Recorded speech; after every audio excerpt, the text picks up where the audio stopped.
Okay, we're always finding hot items in Rossmore to talk about, and ABC regulations is certainly one of them that is impacting not just clubs, but also events that Golden Rain, Rossmore, Walnut Creek sponsors as well. So this is some of the information that we have been working on to provide to the clubs. This is an ongoing process. I know the clubs are desperately looking for options and information. We are doing the same and hope to continue to provide information in a collaborative fashion. Basically, per California Business and Professions Code, an event is not a private event if alcohol is considered sold, if there are indirect sales such as admission fees or donations. If the premises are open to the public, it is not a private event. Alcohol is directly sold or donations accepted. So one of the main things that we've been dealing with is if you are having a private event, then an ABC license is not required. And everything we kind of feel like we're doing behind closed gates for our residents and members would meet the definition of a private event. But as we have really dug into this, the definition of a private event is not one that has any type of monetary consideration whatsoever. So a ticketed event, you take donations for drinks, you have a raffle. Anytime you have an event where there is any type of monetary consideration, it no longer meets the definition of a private event, even though it's behind the gates and in our private community.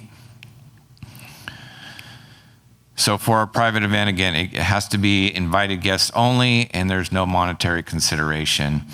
And alcohol is basically provided by the host at their expense.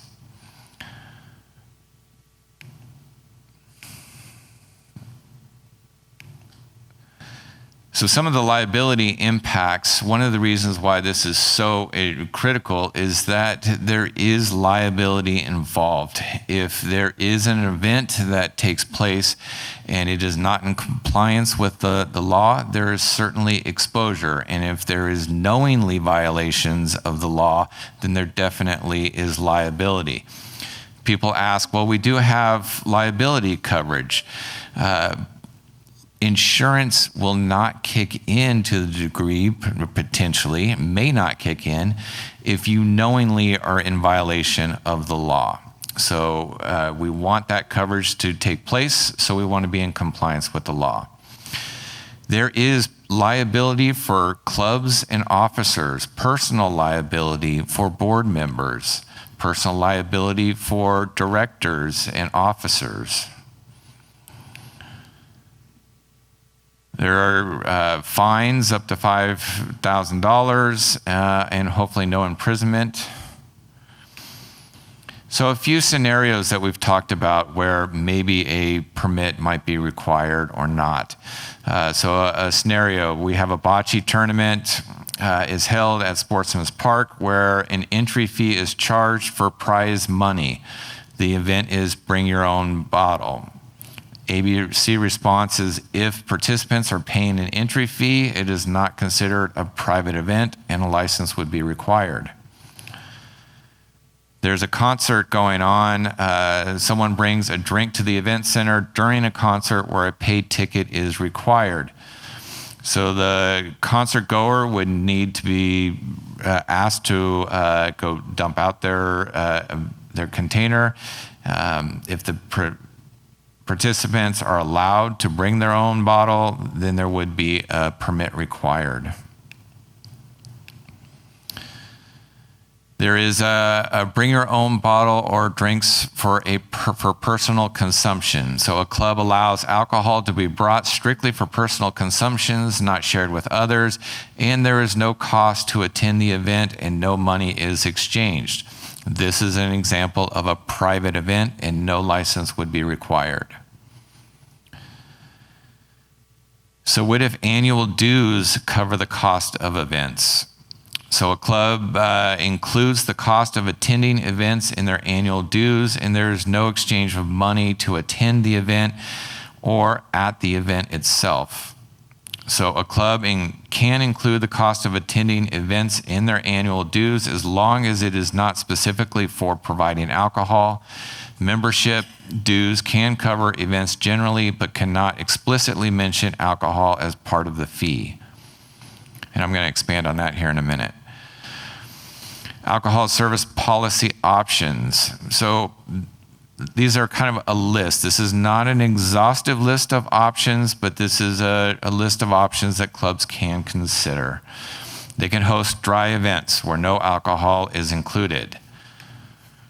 They can hire a catering company that holds the appropriate license to serve alcohol. And there are numerous catering companies that have a Type 58 license, and I'll show you a list, that can provide alcohol service for clubs. They can have no monetary exchange associated with the event itself, and therefore it meets the definition of private. They can include an activities fee in their monthly, quarterly, or annual dues that covers the cost of all club-sponsored activities where a ticket price would normally be charged. Or they can apply for a one-day permit from ABC. So licensed catering for alcohol, you can hire a licensed caterer, ensure that the caterer holds a valid ABC Type 58 catering permit, require proof of liability insurance, including alcohol coverage, include the GRF and the club as additionally insured parties on the caterer's policy. This is all kind of routine steps that we work with caterers on. Licensed caterer ensures compliance with regulations, including preventing over-serving and underage drinking. That is part of the RBS certification that they are required to have staffing that meets that requirement, and they do in order to have a Type 58 license. So some of the benefits is it minimizes the liability for not only GRF, but the clubs as well, and ensures compliance with ABC regulations. This is a partial list. This list comes from the ABC website of caterers in this region that hold a Type 58 license. So if you go on ABC website, you can look for businesses that hold licenses and particular types of licenses, and it will filter it for you. So these are the list that is on their website. Many of these caterers already perform service. Now we understand completely that this is going to cost. A caterer is not going to serve alcohol or use their license that costs them money for free. So there is a cost. That cost varies per individual. So that may be a deterrent for some clubs to use a caterer and their license because of the cost. As I mentioned before, you can include the cost of all club activities in monthly, quarterly, or annual dues. So for example, a current practice of a club typically is a club collects annual dues at the beginning of the year. Those annual dues pay for such things as club operations, supplies, insurance, maybe bank charges. The club then charges an admission ticket or fee for activities to cover the cost of specific activities. A dinner dance may have a ticket price of $30 per person that the club charges. So an optional alternative would be that the club collects dues annually for the club operations, but then collects activity dues monthly, quarterly, or annually for functions scheduled during that time period. A club does not charge for the individual activities scheduled for the month or quarter. So you collect, we'll get a little more specific. So for example, Gen X Club has annual dues of $25 to cover general club operations. For the month of February, Gen X Club is going to have a Super Bowl potluck.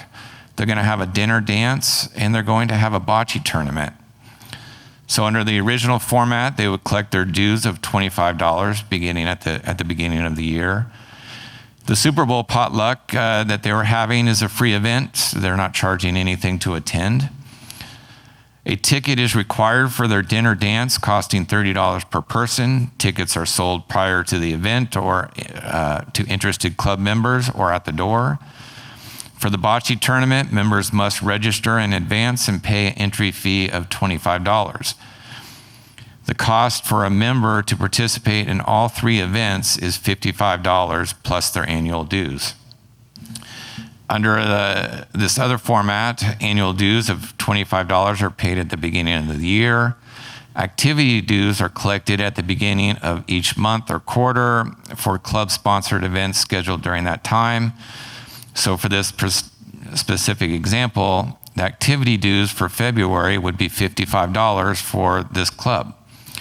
No individual fees would be collected for the three club events. If the club member is out of town or does not plan to attend the monthly club-sponsored events, they simply don't pay the activities dues for that month. This does require some members to do some spreadsheet work, and they need to do some announcements. But you'll notice in the new format, there's no discussion of this is so you get a bottle of wine at your table, this is so you can have drinks at the bar. It's simply we collect $55 for those events, whether they have alcohol or not. So there has been discussion about an option for GRF to secure a Type 51 club license for each of the clubhouse facilities. This is a model that is used by Laguna Woods down south currently. So GRF would need to conduct the service of alcohol for the events. All servers and bartenders would need to be RBS certified. Clubs would be charged a fee to cover all operating costs associated with the service. So whatever it costs us for the alcohol, whatever it costs us for the staffing, for all of the associated costs, we would pass along. Just for some context, the minimum charge for the service in Laguna Woods is $150 per event. So GRF could not transfer use of the license to a club. So we couldn't say that the Gen X club wants to rent Hillside, so we would transfer use of the license to them. They would take on the liability. You can't do that. If a club wanted to have their own event and not use Rossmore, the GRF license, GRF would need to close down our license and our operation for that rental, and then the club would need to itself meet all of the ABC regulations. Basically, if it's a private event, they wouldn't need a license, but if it was a non-private event, they would need to get their own license or have a contractor perform that. Question, Jeff. You said close down the license. What does that mean? So we couldn't simultaneously operate. Use the Dobla room for an example. We closed the license down for there. What does that mean? So we couldn't operate anything to do with our serving alcohol through the GRF license. So we would basically it would be up to them to complete the licensing or whatever requirements were. And when we have a license for that license that you were talking about for all the properties, do we have to address that license to particular spots? So you would need a license specific to each location. So we would have to have one for Hillside, one for Gateway, one for the event center. Okay, so we have the license for, I want to make sure I understand the shutdown. So when you say, if we have a license for there and they say we don't want to use it, they have to get their own license for that facility. Mm-hmm. And so how does that affect it if we got now two licenses on the same address? And so I'm trying to understand, when you say shutdown, do we got to say we no longer have a license here for this night and they have to get their own license? And then we have to reinstate our license? No, you don't have to reinstate the license. It's just we wouldn't operate under that license. So it would be like you're open for business, we're closed for business, and now the rental is open for business. Can I just clarify that? So we have 3 licenses, Hillside, Event Center, and Creekside. So if somebody rents the Diablo room for their own event, we can still function in the other 2 locations with the license? Correct. Okay. Interest-specific. Right. How much is a license? It depends on the type of license. They have an initial cost of, I believe these are $1,200 or around there. It depends on a number of factors. And then there's a annual cost of about $800 to renew it per Per license. address? Per location. So it's a nominal cost, that portion of it, really. But there is a cost. So then there is another option where we can have a food and beverage operator, and a number of properties do this, where they have a food and beverage operator and they hold the license for the events similar to Creekside at Creekside Clubhouse. And then they are responsible for all the alcohol consumption at that place. You would have to contact them, schedule the service, and work through that with the food and beverage operator. So just to give you a scenario, if GRF did secure a Club 51 license for, say, Hillside Clubhouse, and the Gen X Club makes a reservation for their annual gala with alcohol service and charges an admission fee, GRF operates the bar with RBS certified staff. The club can pay a flat fee to GRF to cover staffing and alcohol, or they could opt for an open bar where members purchase drinks directly from the bar. In that scenario, if the bar sales cover costs, there's no additional charge to the club. But if not, then there would be an additional charge to cover the remaining balance. No additional liability for GRF, the board, trust, or the clubs, as all actions comply with code, and our $50 million liability coverage would apply. Jeff, but that means we'd be kind of in the catering business or in the drinking business. We would be in the bar business. In the bar business. Yeah. I knew there was a better word. Thanks. He And always just has to a better verify, word. the staff would be GRF staff? The It would staff not would be a be- club member who was licensed? Yes, good point. That would be GRF staff. We would have to hire the staff. They would probably be part-time on call. Depending on the number of events in a given day, week, we would schedule those folks to work. It cannot be volunteers. It cannot be club volunteers.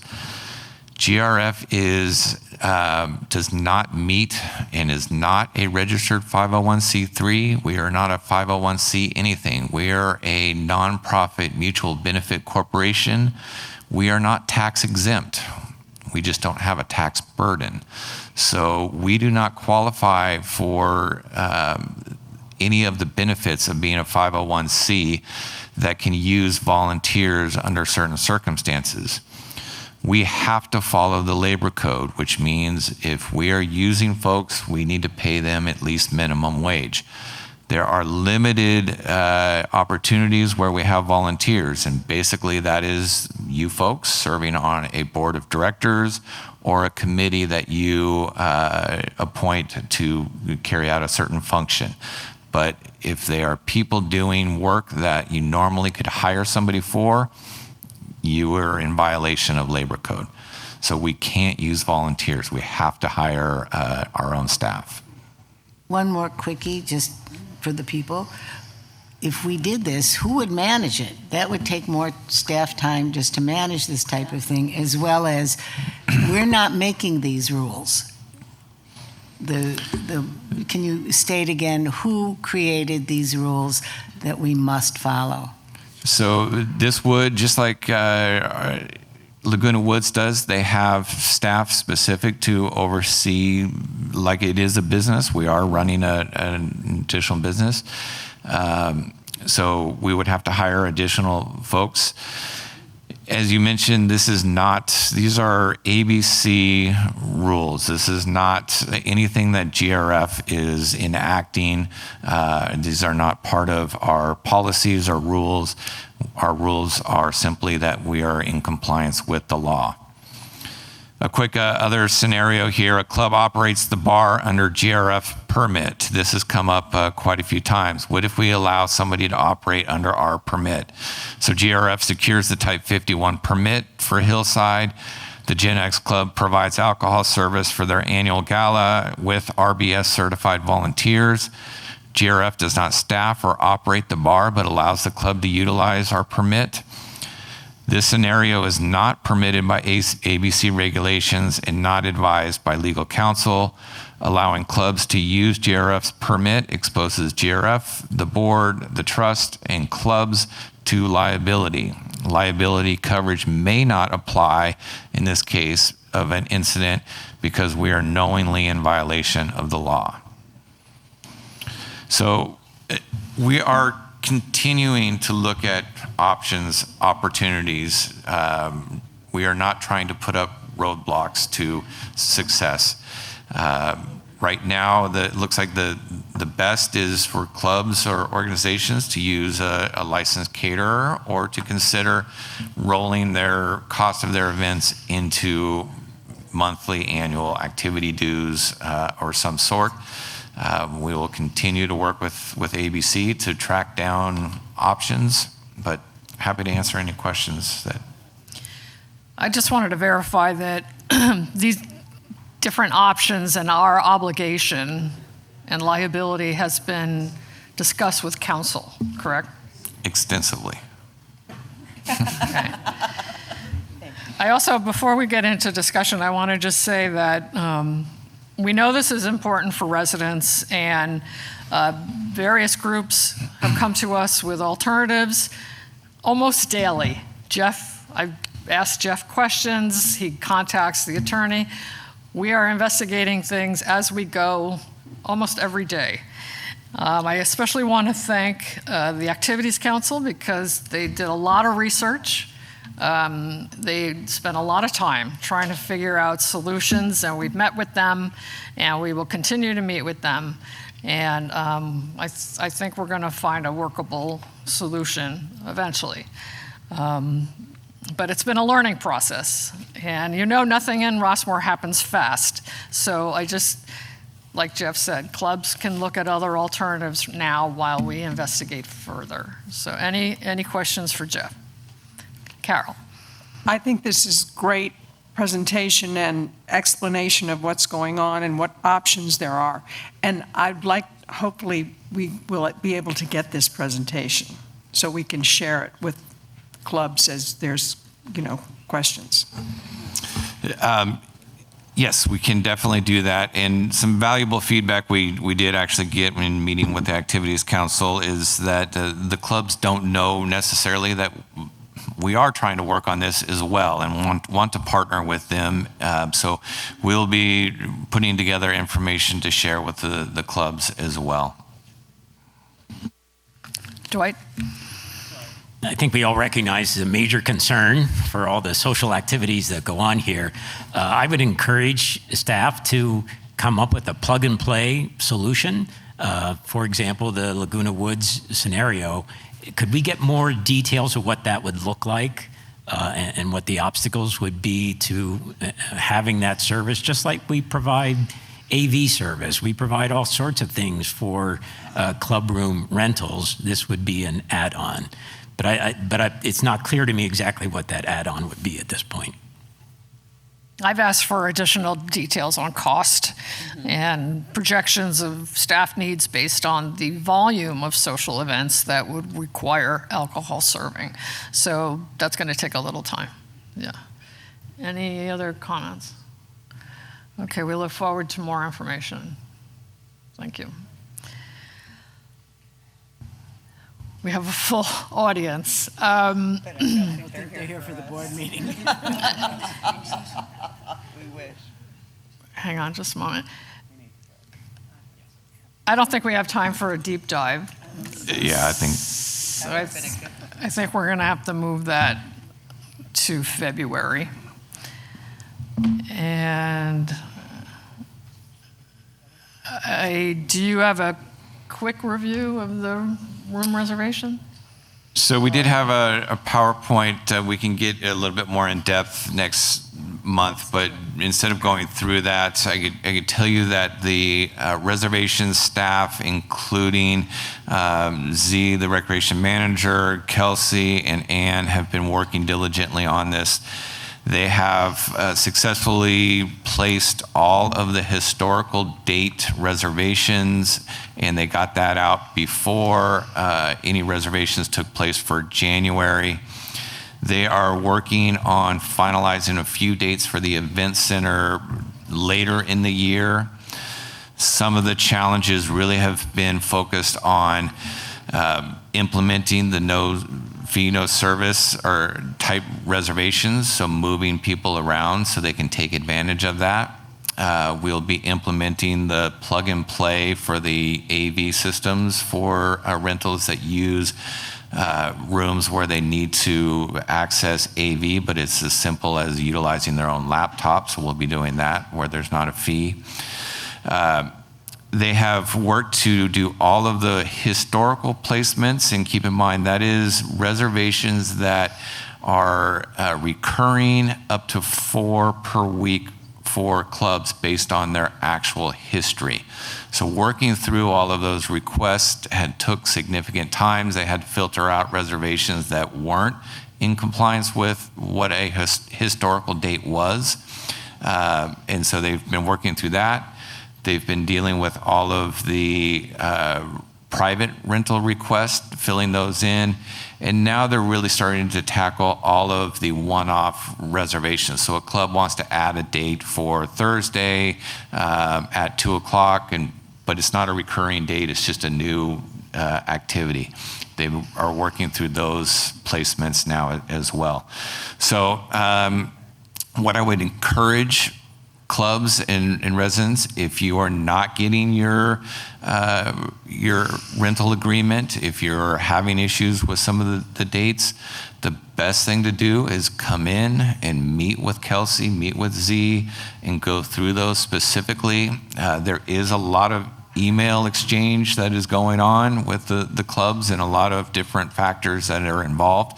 But keep communicating, keep coming in and asking and making sure your interests are being met. But as far as the no fee, no service and the plug and play, those types of things are moving. Placement of all of the historical dates is pretty much complete with a few exceptions at the event center. So going well, and I believe once we get to next year at this time, that'll be the norm.